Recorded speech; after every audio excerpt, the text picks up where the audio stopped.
اللهم صل وسلم على محمد وحسن به للغرام.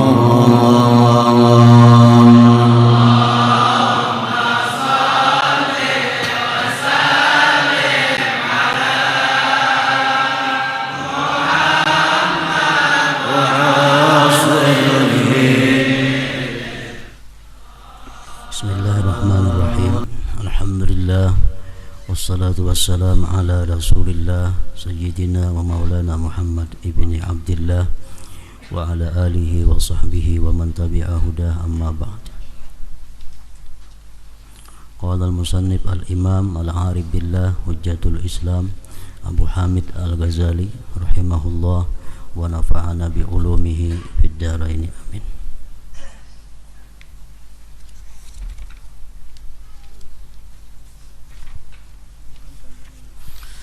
Bab kedua tentang cara amal-amal perbuatan zahir dari salat, mulai dengan takbir dan apa yang sebelumnya.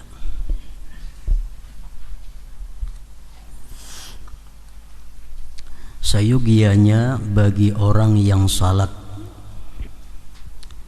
apabila selesai dari wudu dan bersuci dan dari kotoran di badan, tempat dan pakaian, dan menutup aurat dari pusat sampai ke lutut kalau laki-laki, kalau perempuan seluruh tubuh kecuali muka dan dua telapak tangan. Nah, sesudah selesai itu untuk tegak berdiri dengan menghadap kiblat.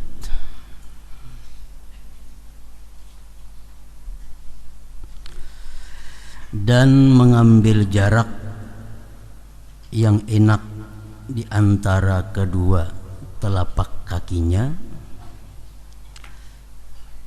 dan tidak mengumpulkan keduanya. Jadi berdiri tegak, lalu jarak antara dua batis itu menurut ulama-ulama fikih menyatakan adalah sekurang-kurangnya 4 jari sampai sekilan.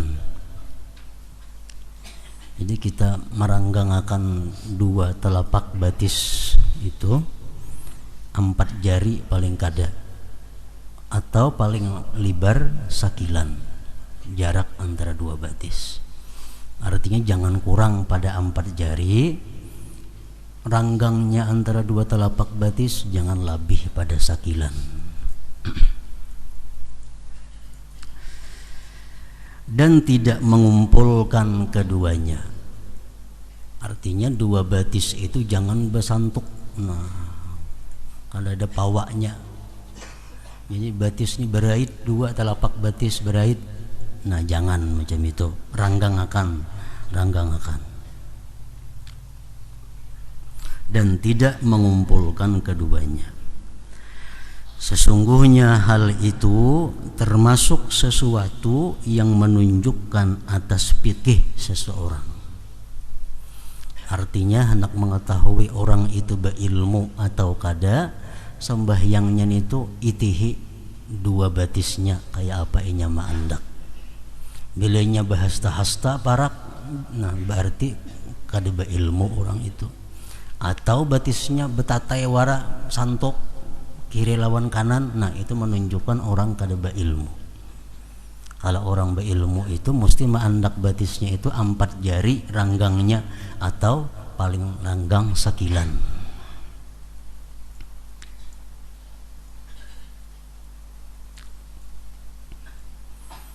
Jadi amun kebiasaan ranggang itu terpaksa dilatih pada hulu.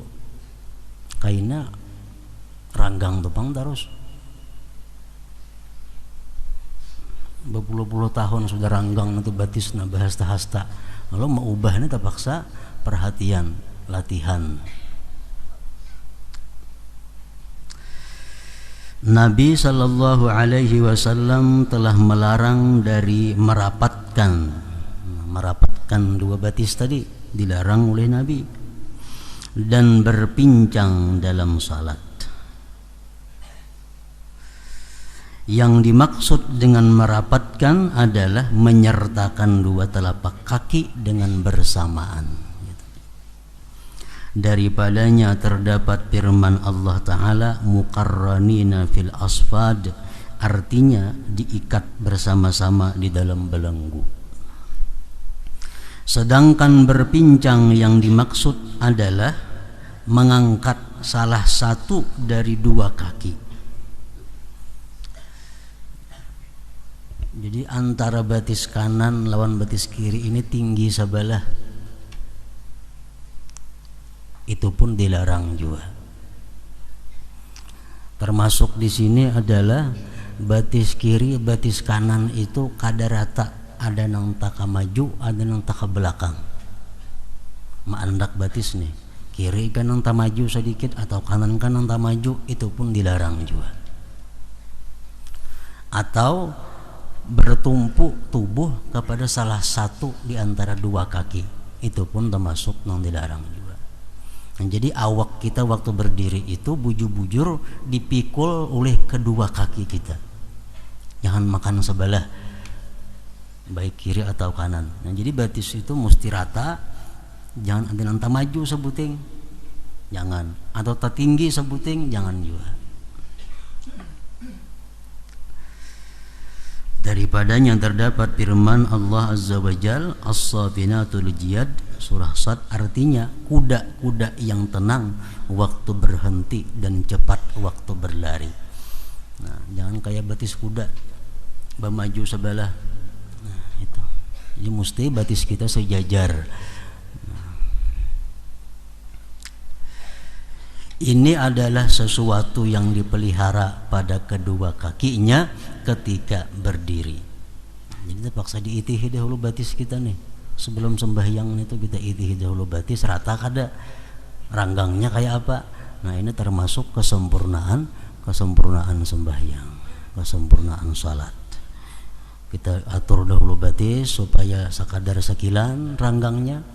Nah, kemudian lagi andaknya rata, jangan ada yang tak mundur tak maju, dan jari-jari batis itu mesti menghadap kiblat. Kayak itu, misalnya kiblat di sana, kayak itu, jangan kayak ini batis. Kebiasaan kalau kada dilatih bisa nang kebiasaan macam itu batis mandak, nah miring ke kanan sebuting, miring ke kiri sebuting. Karena kada terperhatiakan ranggangnya bahasa hasta sudah bahalang kayaknya pulang batis sembahyang. Nah jadi mesti rapatakan batis sekadar sekilan dan rata supaya jari-jari nang 10 ini umpat menghadap kiblat.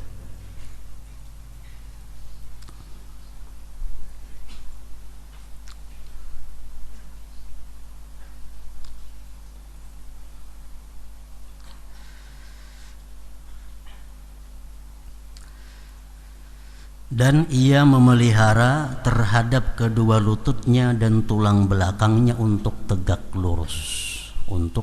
lurus. Adapun kepalanya, jika ia mau maka ia membiarkannya lurus seperti berdirinya, dan jika ia mau maka ia tundukkan. Kepala terserah hendak cagat kayak awak atau tunduk sedikit, nah itu boleh aja kedua-duanya. Tapi baik nang kepala cagat macam ini atau nang tunduk sedikit itu, mata tetap ke intang tempat sujud. Masalahnya kepalanya aja nang tegak atau tunduk sedikit, kalau mata tetap disuruh melihat tempat sujud.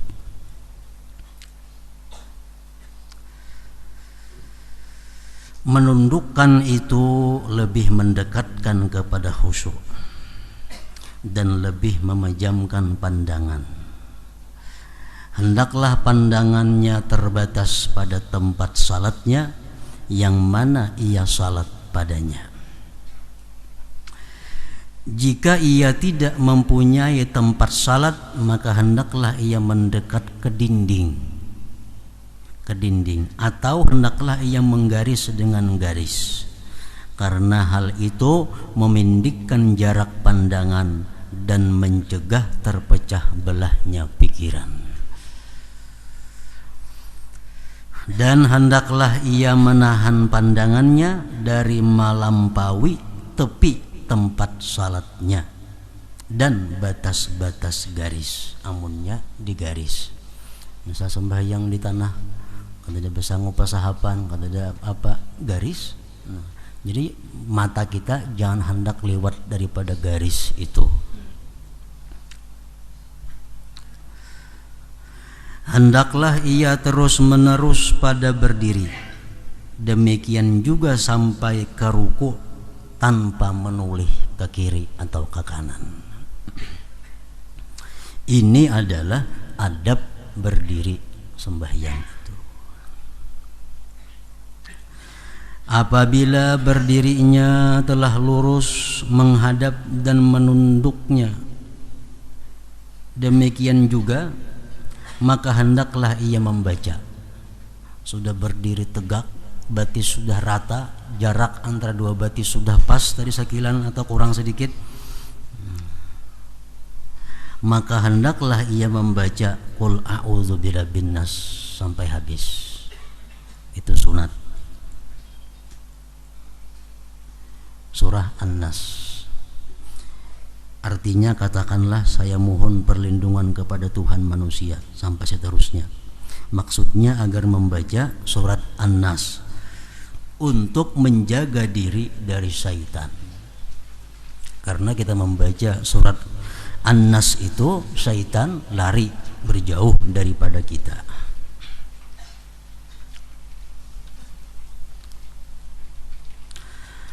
Kemudian hendaklah ia melakukan iqamah.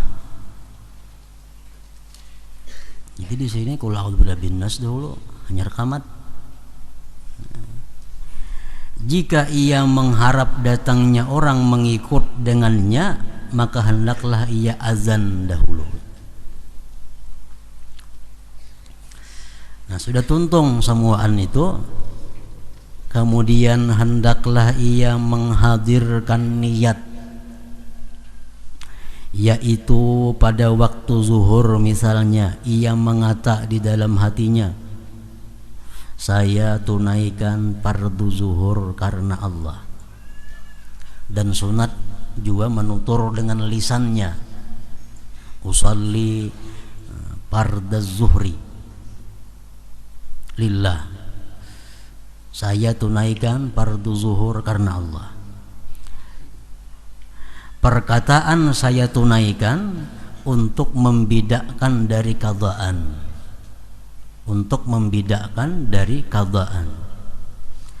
dan kata fardu untuk membedakan dari sunat, dan kata zuhur untuk membedakan dari asar dan lainnya. Hendaklah arti lapaz-lapaz ini hadir di dalam hatinya, karena itu adalah niat. Sedangkan lapaz-lapaz ini adalah pengingat atau sebab-sebab untuk menghadirkan makna arti-arti itu.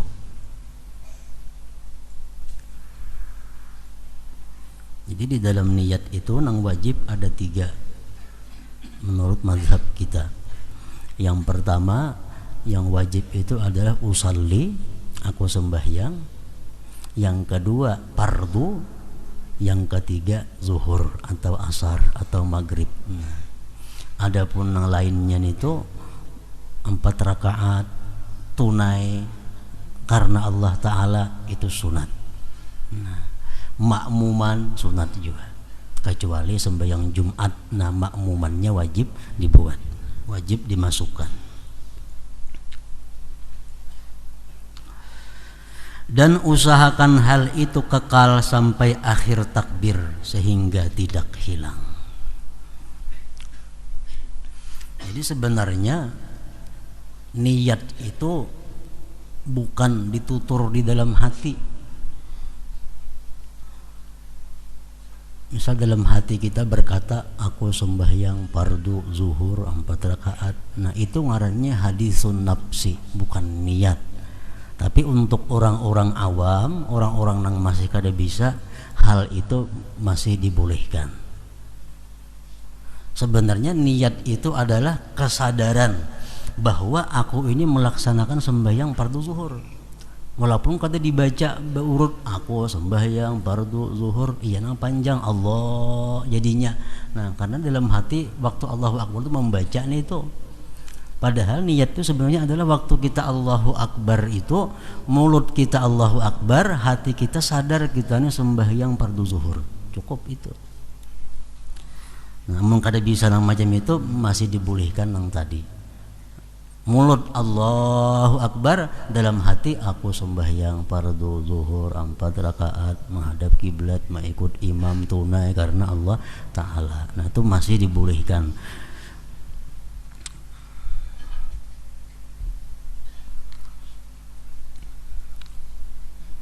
Apabila hal itu telah hadir di dalam hatinya, maka hendaklah ia mengangkat kedua tangannya sampai membetuli dengan kedua bahunya.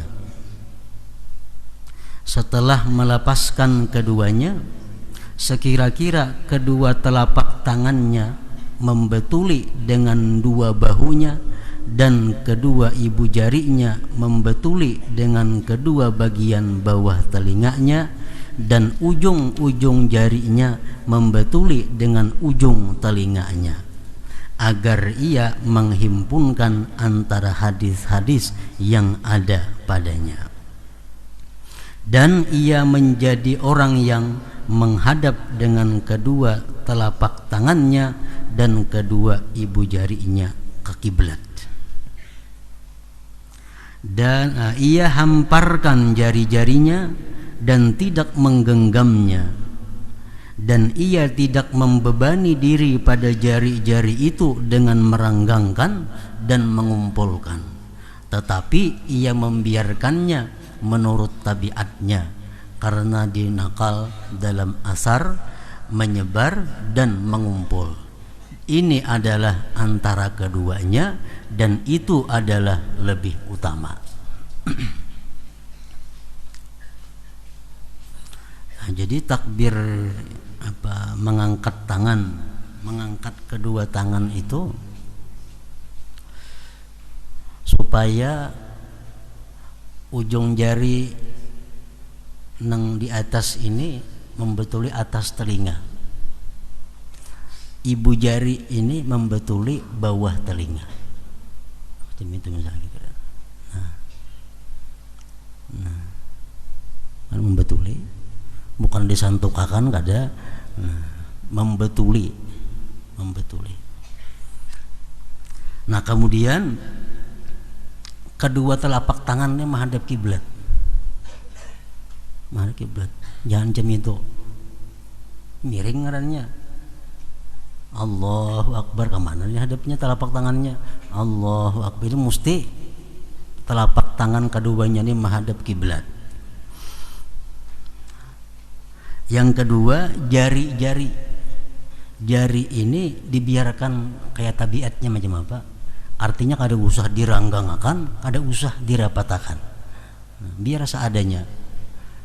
Nah, ada juga pendapat dirapatakan, ada juga pendapat diranggangakan. Nah, Imam Ghazali mengambil tengah, yaitu jari-jari itu biarkan macam tabiatnya, kada usah diurus.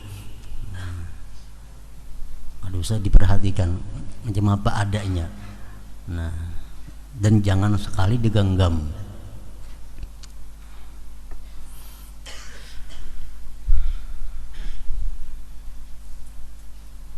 Dinang kita ini perlu latihan juga.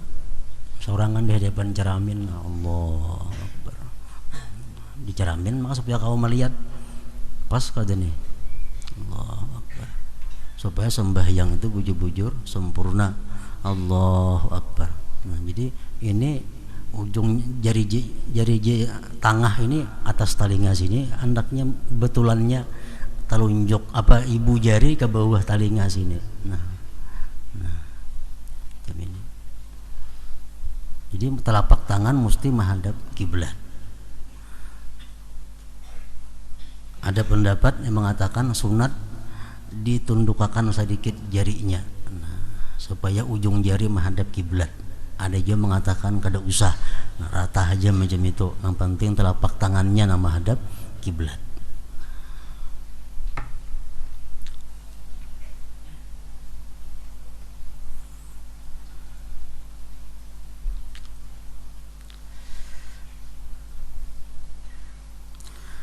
Apabila kedua tangan itu telah menetap pada tempat menetapnya, maka ia mulai takbir dengan melepaskan kedua tangannya dan menghadirkan niat.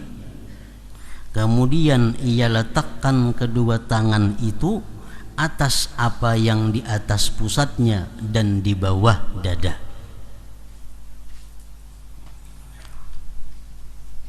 Jadi takbir itu, ini Imam Ghazali, bermacam-macam imam cara bertakbir. Jadi Imam Ghazali ini menurut pendapat Sidin yang paling baik adalah antara Allahu Akbar dengan mengangkat tangan itu. Jadi waktu kita mengangkat, kita pray, jangan bertakbir dulu. Nah, sudah ini kira-kira tepat andaknya di sini, hanya Allahu Akbar. Nah, jadi waktu mengangkat itu kada usah dulu, angkatnya berani aja. Nah, sudah sampai di sini hanya Allahu Akbar. Nah, itu pendapat Imam Ghazali yang paling baik macam itu. Angkat pray, jangan berbacaan dulu. Sudah ini gana di sini hanya Allahu Akbar, di hati menghadirkan niat. Nah, itu pun dilatih juga, mun kada mahir kada kawa juga langsung itu. Nah, dilatih.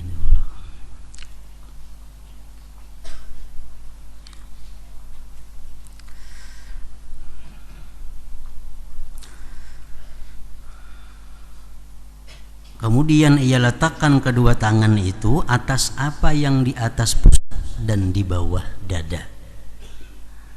Nah, jadi di atas pusat, di bawah dada.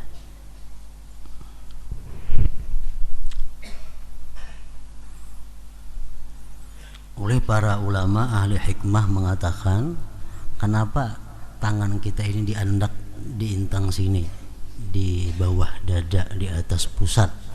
Nah, ini adalah satu isyarat untuk mengandang nang apa, supaya hati ini jangan turun ke parut jangan naik ke hati. Kan parutnya pikirannya apa? Parutnya urusan makan, urusan minum, segala macam. Nah, jadi urusan itu supaya jangan sampai naik ke hati. Nah, hati supaya jangan turun ke parut. Jadi isyaratnya dikandang dengan ini, tangan diandak di situ.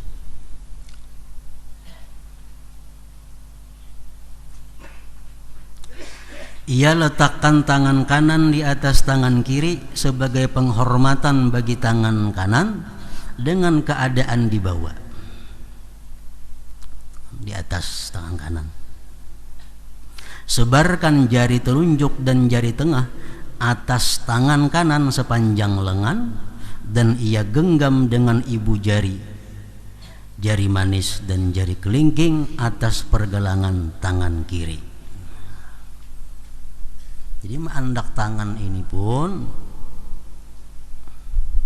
menurut Imam Ghazali, dua bilah jari membujur pergelangan. Nah, sedangkan tiga jari ini menggenggam kok ngarannya ini lilipatan antara dua tangan nih, kok bahasa Arabnya. Nah, jadi tiga jari ini menggenggam ini. Nah,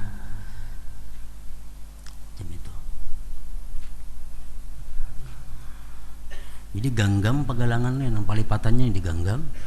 Lalu jari dua, nah, telunjuk lawan jari tengah ini membujur tangan. Nah, jam itu. Nah.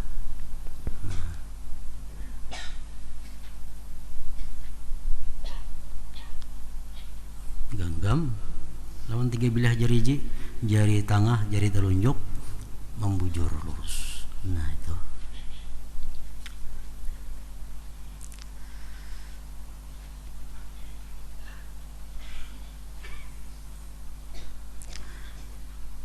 Dan telah diriwayatkan bahwa takbir itu dengan mengangkat kedua tangan, ada juga, dan menetapkan keduanya dan melepaskan keduanya, seluruhnya itu tidak mengapa.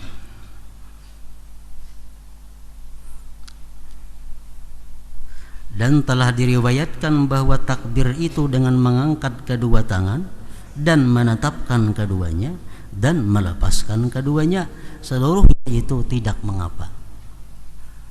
Ada mengapa artinya, nah, mulai bawah Allahu Akbarnya, artinya tangannya masih di bawah, lalu Allahu Akbar, mulai bawah sampai habis barnya, kayak itu kada mengapa. Nah, tapi nang baik nang kayak di atas tadi.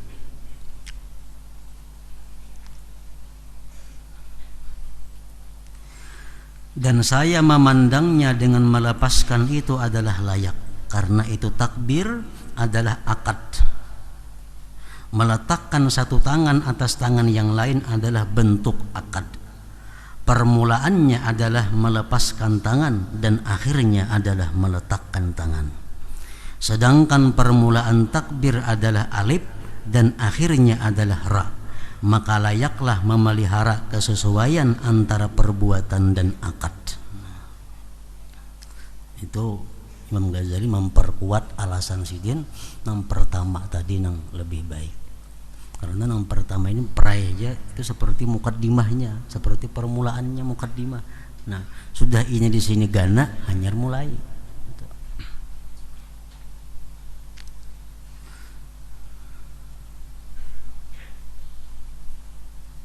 Maka layaklah memelihara kesesuaian antara perbuatan dan akad. Adapun mengangkat tangan adalah seperti mukaddimah bagi permulaan itu.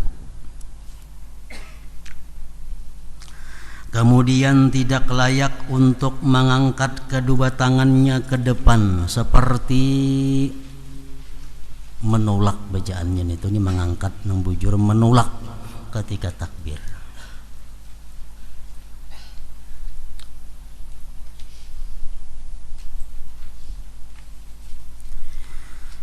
Kemudian tidak layak untuk mengangkat kedua tangannya ke depan seperti menolak ketika takbir itu.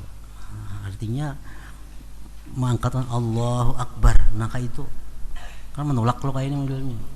Nah kada patut macam itu kita bertakbir Allahu Akbar nggak siniannya. Nah kayak model kada hendak nih tuh, itu kan menolak. Dan ia tidak menarik keduanya ke belakang bahunya, liwat bahu Allah, nah, liwat ke sini keliwatan, jangan juga. Dan tidak menyentakkan ke kanan dan ke kiri apabila ia telah selesai dari takbir. Nah, Allahu Akbar misalnya diurak tangan Allahu Akbar, nah jangan juga, biar aja lurus. Dan ia lepaskan kedua tangan itu dengan lepasan yang ringan. Ia memulai dengan meletakkan tangan kanan di atas tangan kiri setelah pelepasan tangan itu. Di dalam sebagian riwayat bahwasanya Nabi sallallahu alaihi wasallam kana idza kabbara arsala yadayhi wa idza arada ay yaqra'a wada'a al-yumna 'ala al-yusra. Artinya beliau apabila bertakbir maka beliau melepaskan kedua tangannya. Apabila beliau mau membaca maka beliau letakkan tangan kanan di atas tangan kiri. Jika hadis ini sahih maka itu lebih utama daripada apa yang telah kami sebutkan. Namun hadis ini kada sahih, hadisnya dhaif. Nah, jadi ada 5 contoh takbir dan mengangkat tangan. Jadi amun kita masih termasuk dalam nang 5 itu masih baik saja artinya. Nah amun kurang daripada nang 5 itu lain daripada nang 5 macam cara bertakbir itu, nah itu perlu dibujurakan, dicucukakan namanya nang pas. Jadi nang pertama tadi mengangkat tangan ini praya Allahu Akbar semacam itu yang paling baik ujar Imam Ghazali. Allahu Akbar, nah, nomor satu nih tuh. Nang nomor duanya, nang nomor dua Allahu Akbar, naik perai turun perai, di sini aja Allahu Akbarnya. Itu ada juga dari Nabi kita. Allahu Akbar. Nah, yang ketiga Allahu Akbar. Nah, pol semuaan, naik turun di atas. Nang keempat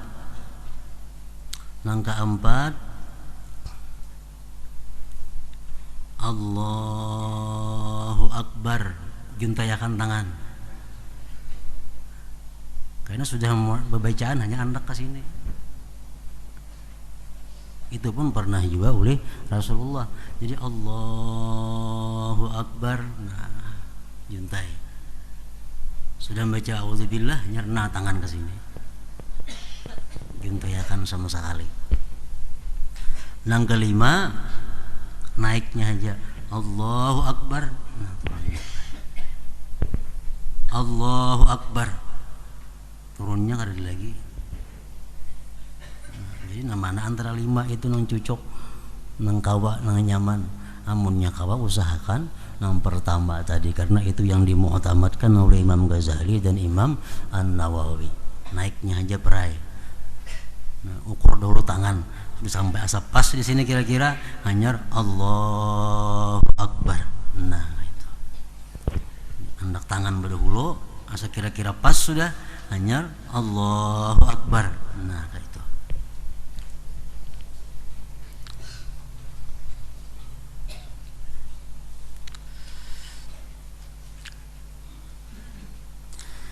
Adapun takbir maka sayogianya untuk mendammahkan hak dari perkataan Allahu dengan dammah yang ringan tanpa bersangatan. Allahu Akbar, hu-nya jangan dimatiin, hu-nya itu apa? Allah Akbar. Jangan. Mestinya Allahu Akbar, berisi hu-nya itu Allahu. Dan tidak memasukkan antara ha dan alif sesuatu yang menyerupai waw mad. Ini terlalu dhammah sehingga jadi waw. Allahu Akbar. Nah, hu-nya kepanjangan, bawa jadinya lebihan. Allahu Akbar. Nah, hu-nya kepanjangan. Jangan kayak itu. Perserupaan mat itu terbawa karena menyangatkan dhammah. Karena terlalu mendammahkan hu, akhirnya jadi waw. Panjang hu. Nah, jangan.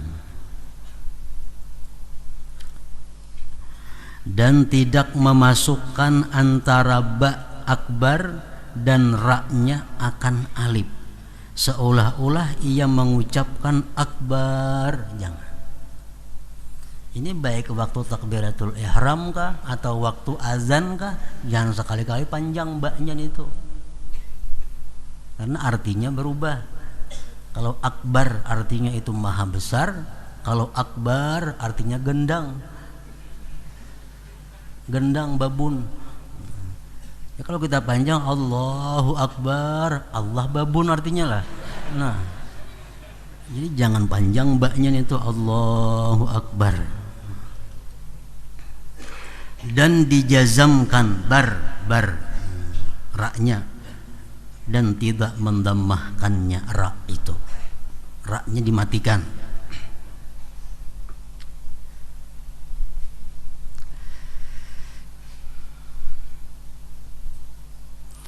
Dan lagi disebutkan oleh para ulama fikih yang perlu diperhatikan, bahwa panjangnya Allah yang lebih daripada 14 harakah. Allah, nah bisa panjang sekali di situ. Allah, karena kada bisa berniat, lalu niatnya mulai membaca tadi. Nah, Allah, nah itu boleh, cuma jangan lebih pada 14 harakah. 14 harakah.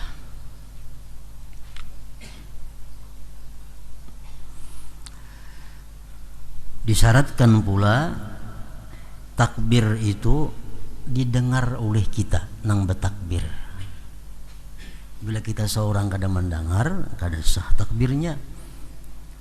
Jadi kita mesti mendengar takbir yang kita ucapkan itu, nah mesti telinga kita mendengar. Kalau keadaannya normal, telinganya normal, keadaan sekitar normal, kada ada ribut, kada ada apa, nah kita mesti mendengar takbir yang kita ucapkan itu.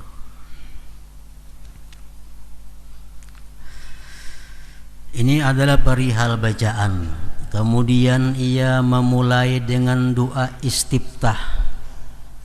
Begitu Allahu Akbar atau Allahu Akbar,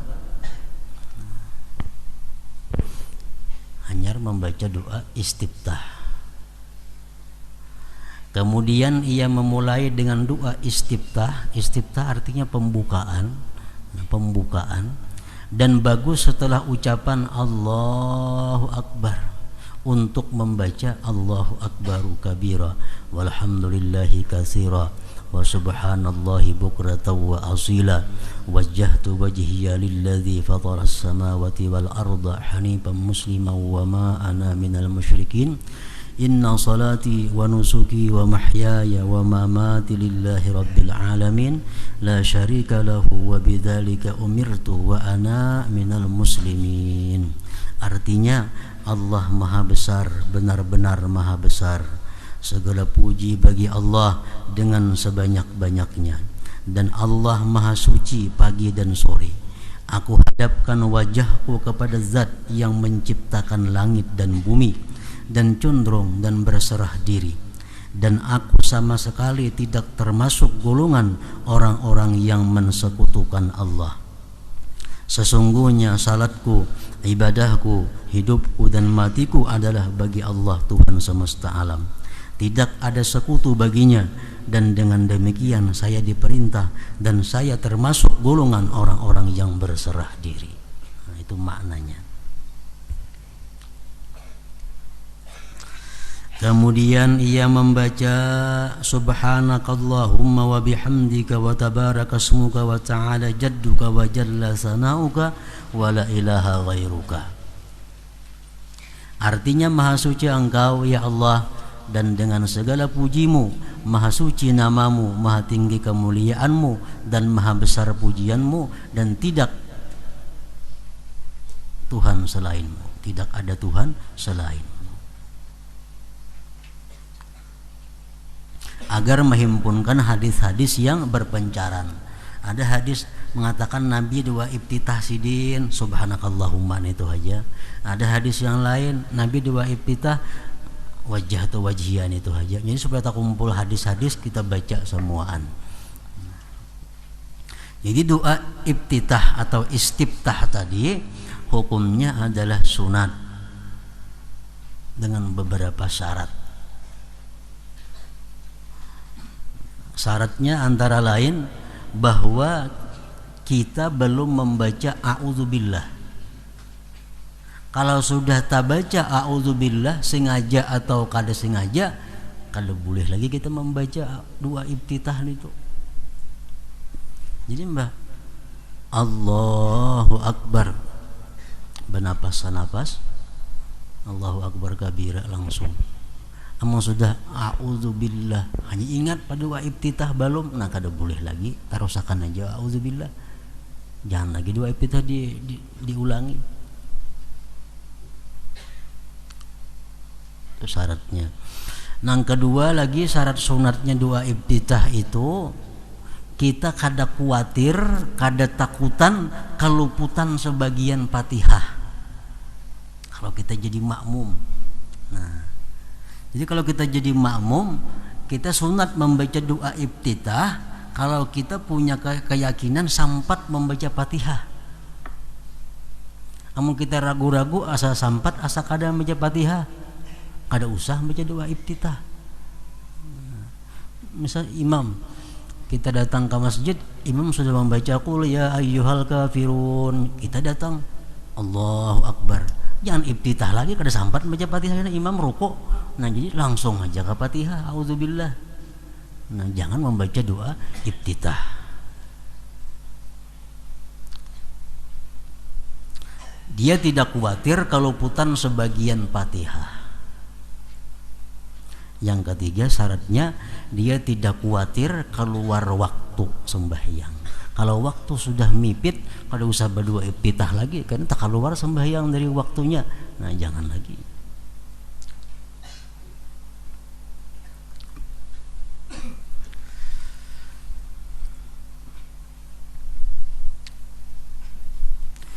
Dan jika ia di belakang imam, maka ia meringkas.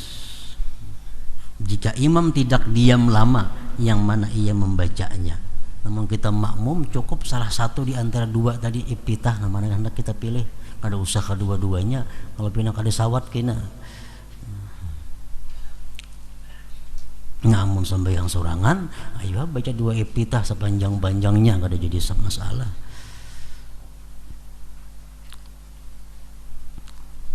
Kemudian ia membaca a'udzubillahi minasyaitonirrajim. Tuntung doa iftitah hanya a'udzubillahi minasyaitonirrajim. Artinya saya berlindung kepada Allah dari syaitan yang dikutuk. Kemudian ia membaca Al-Fatihah yang padanya ia memulai dengan Bismillahirrahmanirrahim. Artinya dengan nama Allah yang Maha Pemurah lagi Maha Penyayang. Dengan tasdid-tasdidnya yang sempurna. Dalam Fatihah itu ada 14 tasdid. Nah, kada boleh kita kurang. Kada boleh kurang, kada boleh lebih daripada 14 tasdid itu.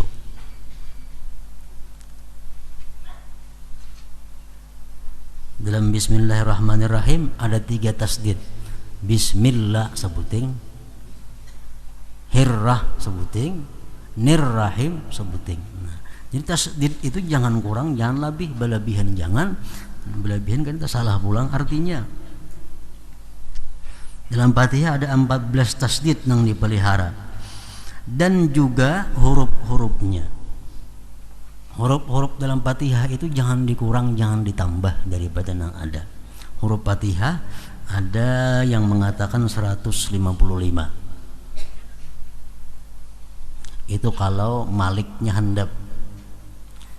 Maliki yaumiddin, Maliki yaumiddin. Kalau dipanjangkan Maliki yaumiddin 156.